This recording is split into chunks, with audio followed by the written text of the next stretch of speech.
السلام علیکم ورحمۃ اللہ وبرکاتہ۔ شیخ محمد اکرم صاحب،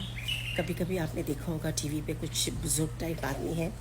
وہ کبھی بیان دیا کرتے تھے، کچھ بتا رہے ہوتے تھے۔ انہوں نے ایک قصہ بتایا ہے، وہ کہنے لگے کہ میرا دل چاہتا تھا میں کچھ عرصہ جا کے مدینے میں رہوں، تو میں نے وہاں پہ نوکری کر لی اور میں خاصے سالوں وہاں رہا، اور میں وہاں دیکھتا تھا کہ اکثر میں نے دیکھا کہ حضور صلی اللہ علیہ وسلم کے روضہ پاک کے پاس، جالیوں کے پاس ایک شخص بیٹھا ہوا ہوتا تھا، ضعیف سا تھا، اور درود شریف پڑھ رہا ہوتا تھا، نمازیں پڑھ رہا ہوتا تھا، اور وہ ہر وقت وہیں مجھے ملا کرتا تھا جالیوں کے پاس۔ مجھے بڑا تجسس ہوا اور میں نے جاننا چاہا کہ ان سے پوچھوں، کچھ معلومات لوں کہ یہ کون ہے، کیوں بیٹھے رہتے ہیں اور اتنی عبادت کر رہے ہیں۔ یقیناً کوئی بزرگ ہوں گے، ان کی سوچ میں آیا، تو کہنے لگے کہ میں اس کے پاس جا کے برابر میں بیٹھ گیا، اور میں نے سلام دعا کی اور ان سے کچھ اس طرح کی باتیں کی۔ میں نے کہا آپ اس طرح یہاں پر رہتے ہیں اور یہ سب، تو انہوں نے کہا کہ ہاں مجھے سالوں ہو گئے، اللہ تعالیٰ نے مجھے بہت کچھ نوازا ہوا تھا، میرے پاس ہر چیز تھی، لیکن مجھے اچانک بس میرا دل یہ کرتا تھا کہ میں مدینے چلا جاؤں اور مدینے میں جا کے قیام کروں۔ بس میں نے اپنا گھر بار، اپنی اولاد، اپنا ساسا، ساری چیزیں چھوڑ کر میں مدینے چلا گیا، اور میں اکیلا مدینے آ گیا، اور یہاں آ کر میں نے اپنا وقت گزار لیا، اور میں نے آ کے یہاں اللہ سے دعا کی کہ اللہ میں تیرے پاس آ گیا ہوں، اور میں خالی ہاتھ میں صرف عبادت کرنا چاہتا ہوں، اور اپنے پیارے نبی سے محبت کرتا ہوں، اور میں یہیں رہنا چاہتا ہوں۔ تو بس میری ساری زندگی یہیں گزری، میری زندگی یہیں گزرتی رہی، اور میں یہیں درود اور نمازیں وغیرہ پڑھتا رہا، کہ ایک دن اچانک مجھے ایک خبر آئی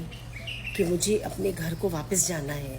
کہ کوئی اتنی بڑی پریشانی آ گئی ہے کہ مجھے وہاں جانا پڑے گا۔ کہنے لگے میں نے تو یہ سوچا بھی نہیں تھا کہ مجھے واپس اپنے گھر جانا پڑے گا، اور یا اتنی بڑی، تو کہنے لگے میں نے وہ پریشانی جاننے کی کوشش کی، انہوں نے نہیں بتائی۔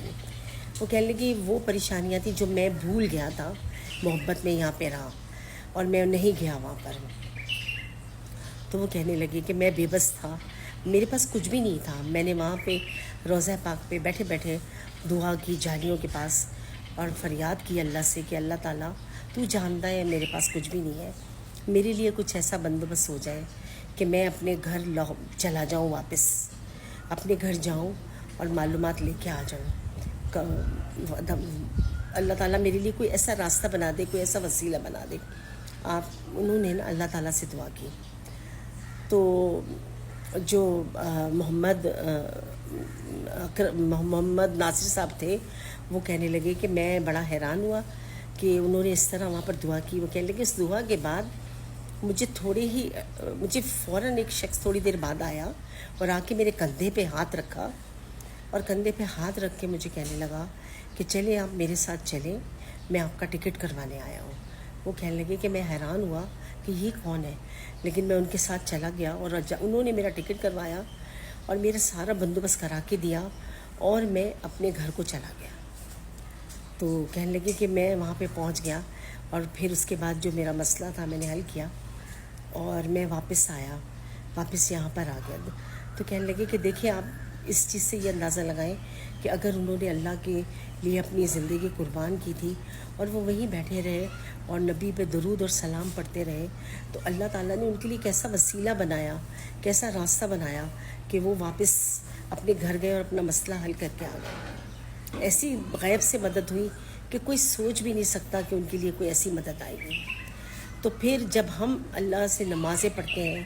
قرآن پڑھتے ہیں اور درود بھیجتے ہیں پیارے نبی پہ اور دعائیں کرتے ہیں، تو پھر ہم نا امید کیوں ہیں؟ ہماری دعائیں کیوں نہیں قبول ہوں گی؟ ہماری بھی دعائیں قبول ہوں گی۔ اللہ پر یقین رکھیے اور اپنی دعاؤں کو بہت عقیدت سے اور دل سے کیجیے، اور اللہ پہ بھروسہ کرنا کبھی نہ چھوڑیں، اور درود اور سلام ہمیشہ اسی طرح کیجیے۔ اللہ ہم سب کی پریشانیاں اور ہم سب کی مشکلیں دور کرے، اور ہم سب کو خوشیاں دے اور چین دے اور عافیت دے۔ آمین ثم آمین۔